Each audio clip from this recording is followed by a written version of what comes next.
Trading is closed on the 19th of October, 2022. As always, we'll do our disclaimer first, go over our calls, and then make some predictions for tomorrow.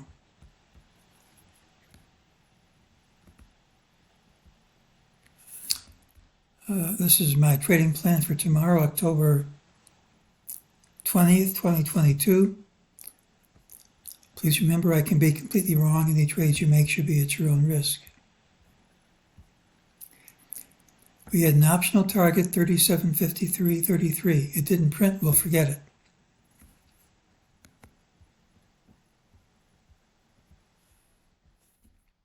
Look for the pattern with the early low, which is this. Tomorrow should have the early high. We said that the rally seemed to be running out of steam, that we'd satisfied all the higher targets.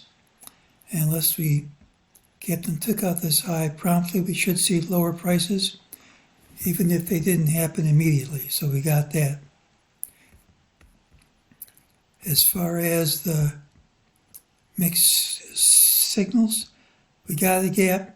We moved outside the day's range, but it wasn't prompt, so that didn't happen. We didn't close the little change, so that didn't happen. So neither one of those two common things happened. Have a new target from today's patterns, 3670.27, and unless we gap up smartly, that's my call. During the day, MEJT generated both higher and lower targets.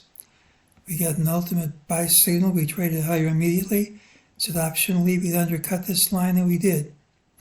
Now it says this move won't stick and we'll undercut this line. Well, this is the daily chart.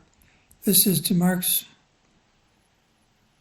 R13 on the sequential buy signal. This is his bar 13 on the combo buy signal.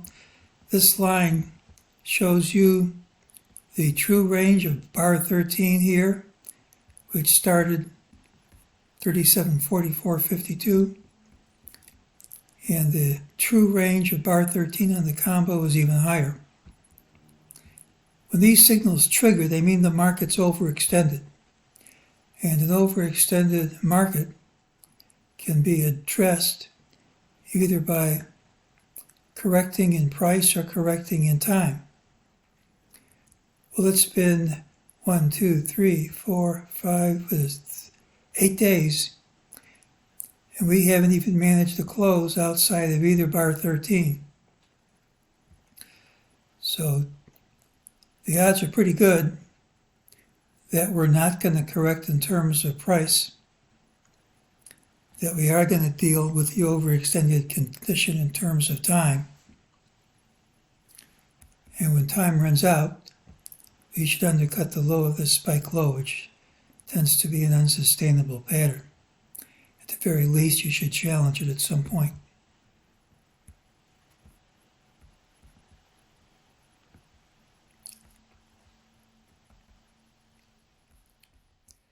We had an ABC down, we had an ABC up, and it stopped.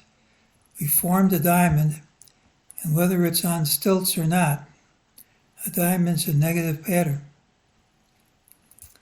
We don't have to get the right stilt, but if we do, support is under the origin of the left stilt, which is 35.79.68, which is over 120 handles lower. This is also a wall with gap. These things tend to fill at some time. Doesn't have to be now. Nothing about the pattern says we can't go higher first. But at some point, we have a target to undercut this low, and at some point, we should undercut this low. This green line is a prior FOMC announcement price, support resistance. We broke through, came right back up to resistance, and we also are just consolidating after the breakthrough, this big consolidation. And we haven't even been able to hold this prior high. None of that's good stuff. Not if you're a bull. Tomorrow's pattern has the early high we could gap up. Typically, the pattern leads to a rally with a final hour high, but if it fails, it's a straight line drop. There is a lower MEJT target. Unless we gap up smartly, the rules call for it to print. That's all I'm going to call. But we've formed a diamond that's a negative pattern. We've broken through support. And if, that's an if, we do get the straight line drop, this could take us over 100 handles lower in short order to the next lower target. Certainly isn't a lock, but it's entirely possible that we open tomorrow with a big gap down. But I'm not going to call it. I'm just going to call 3670.27. But if we start dropping and you're short, I think you can argue for holding on until we undercut this low, and there could be a big payoff. Not a lock, but it happens often enough. So tomorrow has the early high. It's a rally day or a straight line drop. And if we start the morning off with a straight line drop, it could be a doozy.